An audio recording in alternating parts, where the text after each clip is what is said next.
millions d'utilisateurs de metformine aujourd'hui, et compte tenu de dominer les ADO et d'être le médicament de choix pour le diabète de type 2, et ceci pour son efficacité élevée et sa disponibilité facile, elle fait l'objet de recherches pour des applications thérapeutiques potentielles au-delà de la gestion du diabète.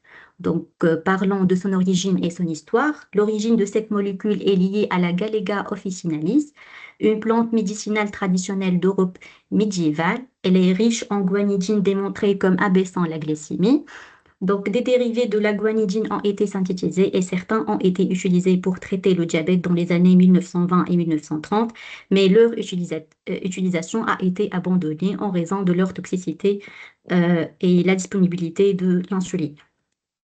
Donc, cette figure montre la structure de guanidine et ses composés apparentés, notamment monoguanidine, diguanidine et biguanide et leurs dérivés. Les dérivés de monoguanidine et diguanidine se sont révélés trop toxiques pour une utilisation clinique continue. La fémformine et la buformine ont été abandonnées dans la plupart des pays en raison d'un risque accru d'acidose lactique. Seule la metformine est largement approuvée dans la prise en charge du diabète type 2. Donc, la réintroduction de la metformine comme traitement du diabète a été faite par le médecin français Jean Stevens en 1957, qui lui a donné le nom de glucophage, c'est-à-dire mangeur de glucose. Donc, cependant, la metformine n'a attiré que peu d'attention, et ceci en raison de son efficacité limitée par rapport aux autres biguanides. Et ce n'est qu'à la fin des années 1970, après l'arrêt de la commercialisation de la féformine et de la buformine, devant le risque élevé d'acidose lactique, que la metformine a progressivement gagné sa place.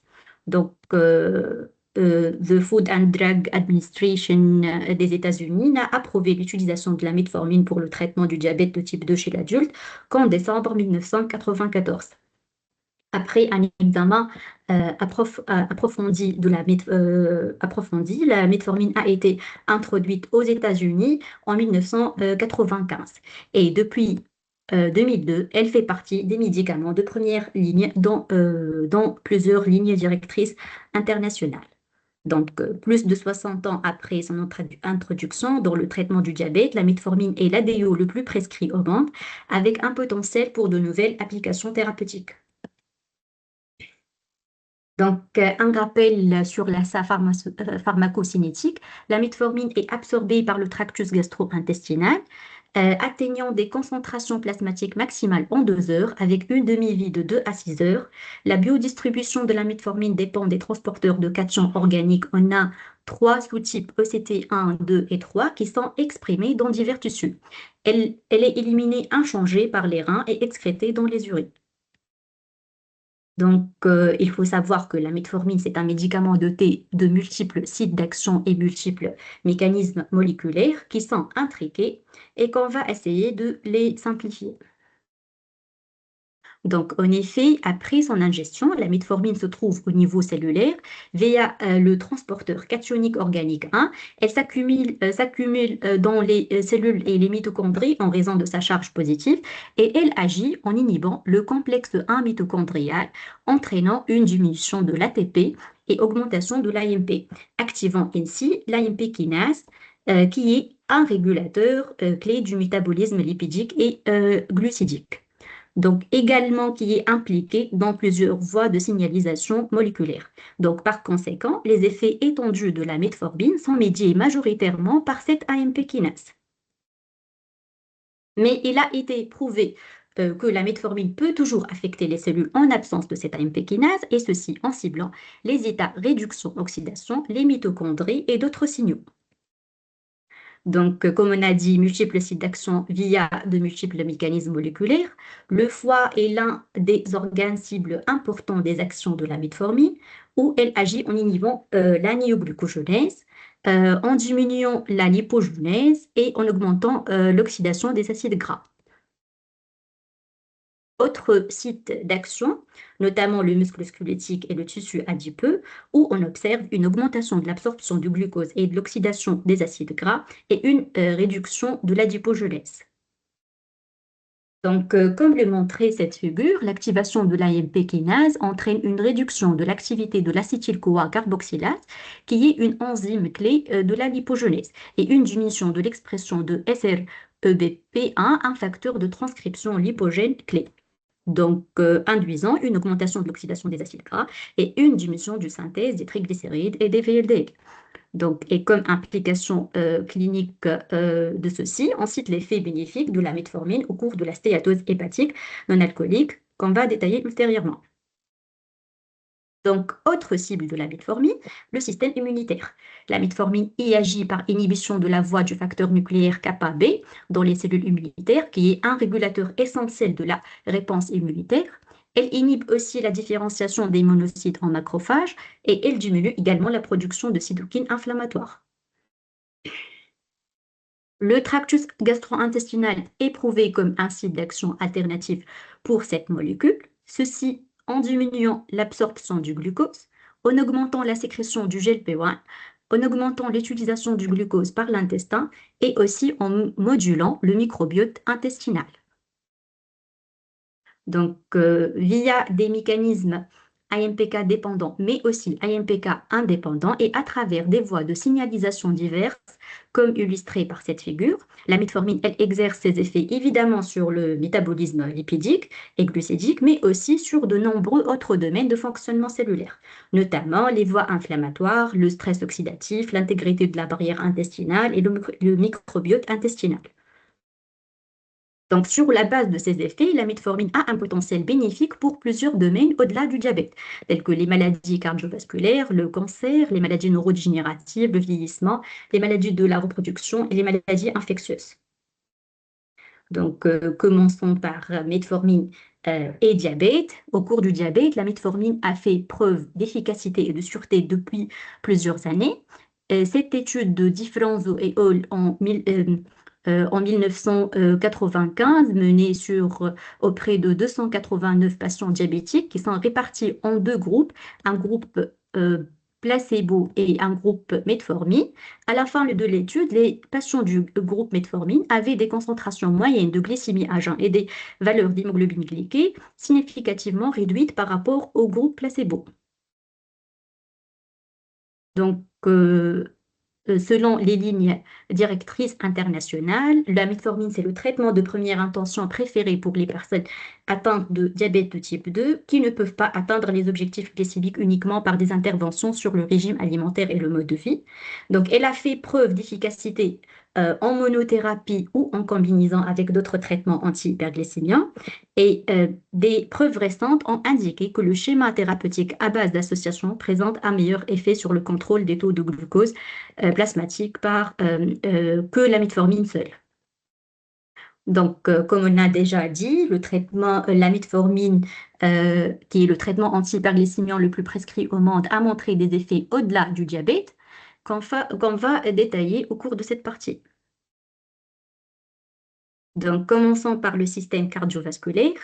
La metformine a un effet protecteur contre les maladies cardiovasculaires et la mortalité chez les diabétiques de type 2, et ceci par certainement le contrôle de la glycémie, mais aussi autres mécanismes tels que la diminution du stress oxydatif, l'amélioration du profil lipidique, l'amélioration de la fonction endothéliale et plaquettaire.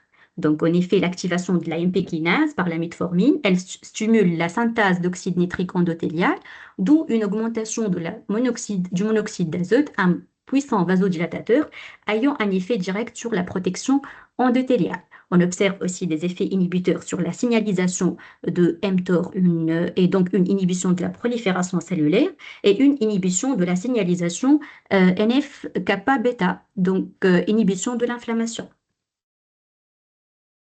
Donc, les avantages cardiovasculaires à long terme de la metformine ont été identifiés par l'étude UKPDIASE en 1998.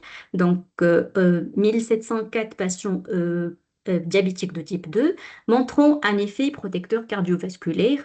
Le suivi a été fait sur 10,7 ans. Cette étude a montré une réduction significative du risque d'événements cardiovasculaires sous metformine versus le traitement conventionnel, qui est le régime alimentaire contrôlé. Donc, on a conclu aussi une réduction de 39% du risque d'infarctus de myocarde au cours de cette étude. Donc, autre étude, une méta, donc ceci, c'est une méta-analyse récente menée par Zedhang et al. En 2020 auprès de plus que 700 000 diabétiques de type 2 traités par metformine, montrant une réduction significative du risque cardiovasculaire chez les patients sous metformine. Ceci tant pour la mortalité que pour l'incidence. Autre méta-analyse montrant une réduction de la mortalité toutes causes confondues chez les patients coronariens. En effet, des études sur des souris ont montré que la metformine réduisait la taille de l'infarctus de 22 à 65%. Donc, cette molécule a aussi des effets sur les cas d'insuffisance cardiaque, et ceci en modulant le métabolisme énergétique myocardique et en inhibant la fibrose interstitielle et l'apoptose de cardiomyocytes. Donc, elle a un effet important sur la diminution du remodelage cardiaque et donc la préservation des fonctions ventriculaires. Donc, il faut savoir que la metformine n'a pas d'effet cardiovasculaire démontré pour les patients atteints de maladies coronariennes sans diabète. Donc, ce n'est pas un traitement cardiovasculaire de première intention. L'essai Medcool ACS, prévu pour se terminer en 2025, elle évalue l'efficacité de la metformine dans le syndrome coronarien aigu chez des patients sans diabète. Passant à notre domaine, le syndrome des ovaires polykystiques, qui est un trouble hormonal courant affectant les femmes en âge de procréer. Ça touche 8 à 13 femmes dans le monde, 13% des femmes dans le monde. C'est un syndrome qui est assez hétérogène dans sa présentation clinique. Pour établir le diagnostic, comme vous le savez, deux des trois caractéristiques sont requises chez l'adulte, notamment un dysfonctionnement ovulatoire et menstruel, une hyperandrogénie biochimique et ou clinique et une morphologie des ovaires polykystiques à l'échographique, ceci après élimination d'autres étiologies.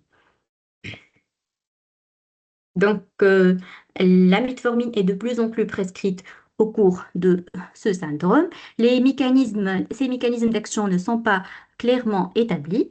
Euh, il faut noter aussi qu'il y a une réponse clinique très variable, probablement en raison du polymorphisme génétique, et donc des études supplémentaires sont nécessaires pour identifier les facteurs intervenant dans ce polymorphisme. L'effet de la metformine au cours du syndrome des ovaires polykystiques est évalué auprès de différentes manifestations de ce syndrome, notamment l'hyperandrogénie, les troubles du cycle et de fertilité et les troubles métaboliques. Donc, la metformine réduit généralement les niveaux de testostérone d'environ 20 à 25% chez les femmes atteintes de COPK. Ceci principalement par réduction de l'hyperinsulinisme, mais aussi par un effet direct sur la stéroïdogenèse ovarienne. Donc, une revue de Tang et al. A conclu que bien que la metformine soit capable de réduire les niveaux de testostérone, son utilisation dans le SEPK n'est pas toujours associée à une amélioration des symptômes spécifiques tels que les irrégularités menstruelles et l'hyperandrogénisme clinique comme l'acné ou l'hirsutisme. Donc, ce n'est pas un traitement recommandé en première intention pour la gestion de ces aspects. Donc, pour les troubles du cycle et la fertilité, la même revue a conclu que la metformine améliorait le taux de grossesse clinique chez les femmes atteintes de SOPK sans amélioration des taux de naissance vivantes. Donc, par conséquent, elle n'est pas aussi recommandée comme traitement principal de l'infertilité anovulatoire dans cette population. Pour les troubles métaboliques, la metformine améliore la sensibilité à l'insuline dans le syndrome des ovaires polykystiques. Actuellement, les lignes directrices recommandent la metformine pour les femmes atteintes de syndrome des ovaires polykystiques et d'intolérance au glucose ou de diabète de type 2 qui ne répondent pas au changement de mode de vie. Donc, comme le montrait la figure, en effet, les directives soutiennent l'utilisation de la metformine pour l'intolérance au glucose dans le syndrome des ovaires polykystiques. Aucun avantage clair n'a été établi pour soutenir son utilisation pour les caractéristiques reproductives, telles que la gestion des symptômes hyperandrogéniques, la régulation des cycles menstruels ou le traitement de l'infertilité et l'amélioration des taux de naissance vivante. Donc, quelques recommandations d'utilisation de la metformine dans la prise en charge du syndrome des ovaires polykystiques. Donc, elle a une efficacité similaire à une prise en charge active du mode de vie, mais souvent mal tolérée du fait de symptômes digestifs. Elle serait à considérer chez les adultes avec un IMC supérieur à 25. Il n'y a pas de preuve d'efficacité concernant les patients ayant un IMC inférieur à 25. Peut être prescrite pour régulariser les cycles sans grande preuve non plus. Donc, elle doit être prescrite initialement à 500 mg par jour, puis augmenter progressivement toutes les 1 à 2 semaines. Donc, autre application thérapeutique de la metformine, c'est la stéatose hépatique non alcoolique. Donc, désormais, un problème de santé publique mondiale. Plus de 32% des adultes sont touchés dans le monde. Donc, la prise en charge thérapeutique repose classiquement sur les règles hygiéno-diététiques, notamment une activité physique et un régime alimentaire sain. Par conséquent, donc à ce jour, aucun médicament pour la prise en charge de la stéatose hépatique non alcoolique n'est approuvé. Par conséquent, tout médicament actuellement utilisé doit être considéré comme une utilisation hors indication. Donc, la metformine qui est utilisée hors IMM au cours de cette pathologie, elle agit en stimulant la synthèse de la TTP, la tristétraproline, qui est une protéine de liaison à l'ARN et se trouvant au niveau des hépatocytes et des cellules de Kupffer, au niveau du foie. Donc, elle inhibe la synthèse du TNF-alpha et la voie de signalisation mTORC1. Donc, induisant donc une diminution de la nécroptose et augmentation de la lipophagie. Autre site d'action important de la metformine, le microbiote intestinal. Donc, la metformine agit en modifiant le microbiote intestinal et ceci en favorisant certaines populations bactériennes spécifiques. Elle augmente les bactéries productrices d'acides gras à chaîne courte. La metformine favorise aussi l'expression de protéines de la jonction serrée, comme occludine, et donc on observe une diminution de la translocation de l'hypopolysaccharides, une diminution de l'inflammation colique et une diminution de la perméabilité intestinale dysfonctionnelle. Une implication clinique de ceci, c'est les maladies inflammatoires chroniques de l'intestin. Donc, la metformine a montré des effets positifs dans le traitement de ces pathologies en agissant sur les voies inflammatoires, l'intégrité de la barrière intestinale et la composition du microbiote intestinal. Autre domaine de plus en plus étudié, c'est la metformine et les maladies néoplasiques. Donc, on observe une réduction du risque de développement du cancer et aussi une amélioration des résultats thérapeutiques sous metformine. Et ceci via des mécanismes directs et indirects, comme c'est illustré. Donc, les mécanismes directs, ce sont des mécanismes par lesquels la metformine affecte directement les cellules cancéreuses. Et ces effets peuvent inclure l'inhibition de la prolifération cellulaire, induction de l'apoptose, diminution du stress oxydatif et donc diminution du risque de mutation, interférence avec des voies de signalisation cruciales pour la survie et la croissance des cellules cancéreuses, notamment la voie mTOR. Donc, des mécanismes la metformine affecte aussi indirectement le développement de la progression du cancer, et ceci en régulant les niveaux de glucose et d'insuline, créant ainsi un environnement moins favorable à la croissance tumorale, en diminuant les taux d'IGF-1. Aussi, elle agit par atténuation de l'inflammation chronique. En effet, l'hyperinsulinémie peut contribuer à l'inflammation chronique, un promoteur bien connu de la tumorogénèse. Donc, la metformine, elle réduit le risque de développement du cancer en abaissant les niveaux d'insuline et en améliorant la sensibilité à l'insuline, ce qui peut atténuer l'inflammation chronique. Elle a aussi des effets sur les hormones stéroïdes sexuelles. Des niveaux élevés d'insuline peuvent réduire la production de la globuline, liant les hormones sexuelles, la SHBG, par le foie, entraînant des niveaux élevés d'hormones sexuelles, ce qui augmente le risque du cancer. Et donc, en réduisant les niveaux d'insuline, la metformine peut indirectement atténuer ce risque. Donc aussi, elle agit par modification au niveau du microbiote intestinal. En 2005, les effets anticancéreux de la metformine dans une étude pilote 4 et mois menée en Écosse ont été étudiés. Plusieurs études observationnelles et méta-analyses ont montré une réduction de l'incidence de divers types de cancers et une amélioration des résultats avec l'utilisation du metformine. Des études in vitro ont démontré que la metformine sensibilise les cellules à divers agents thérapeutiques, notamment la chimio et la radiothérapie. Donc, par exemple, on observe une augmentation des taux de réponse complète chez les femmes atteintes d'un cancer du sein traité par metformine.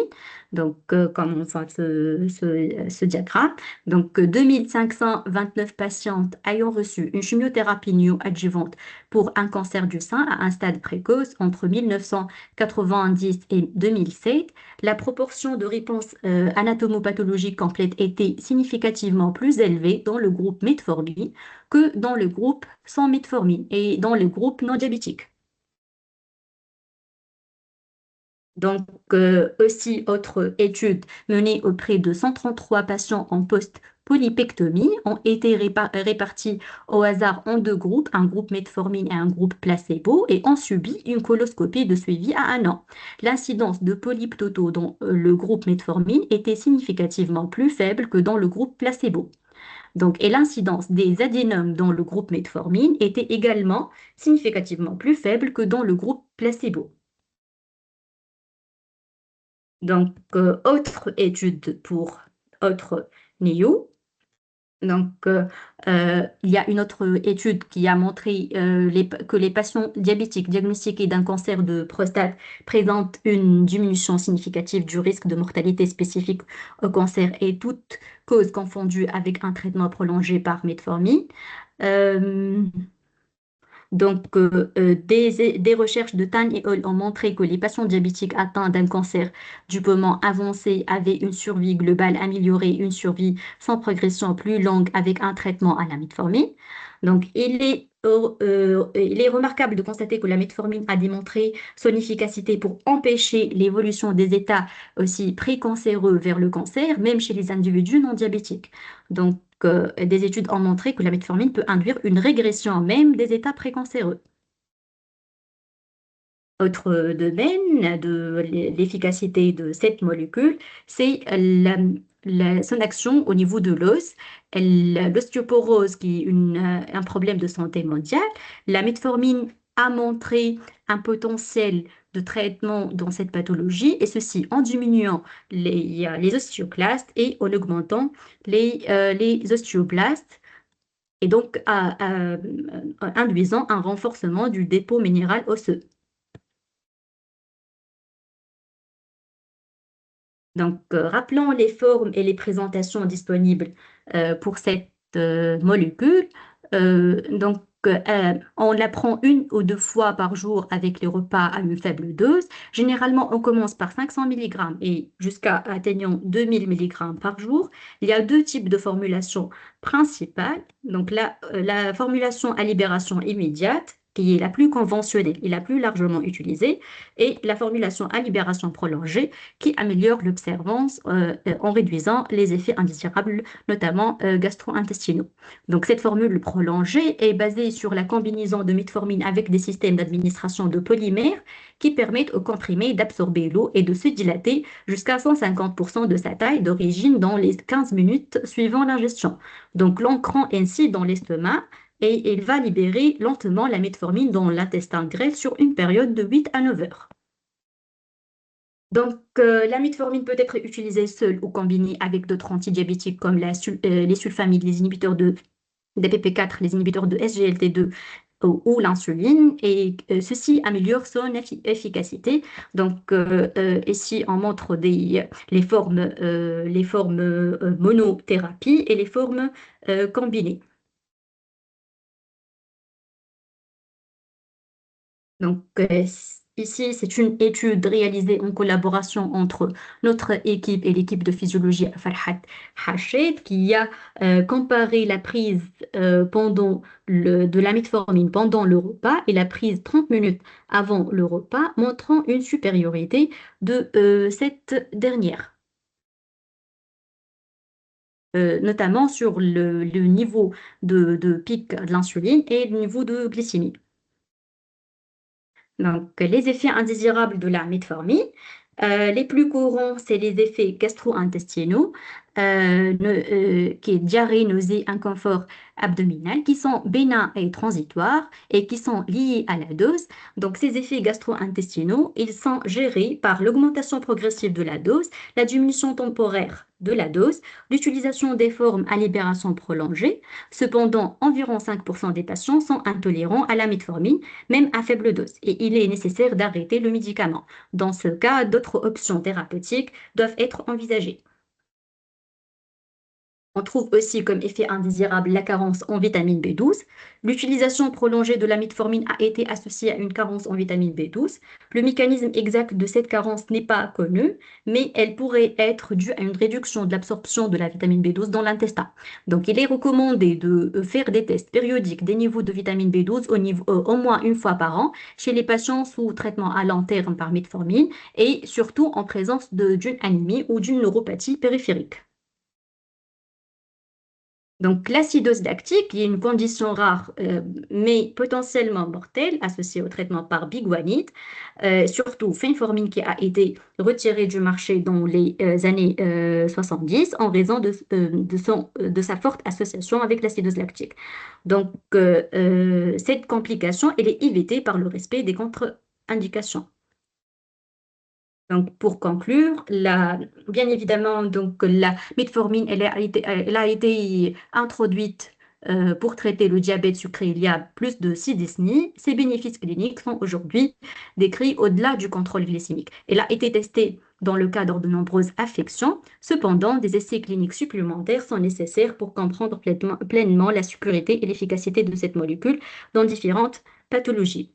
Donc, le formidable voyage de la metformine de ses débuts à base de plantes médicinales à son statut d'agent thérapeutique reconnu a été mouvementé. Chaque chapitre est accompagné de défenseurs qui l'ont aidé à avancer, mais le travail essentiel de John Stern se démarque.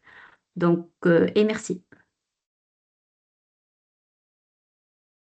Merci, Emira. Euh, Très belle fin et très belle conclusion. Et je donne la parole à l'audience si vous avez des questions. Allez-y. Voilà, si vous pouvez poser la question par écrit, c'est ma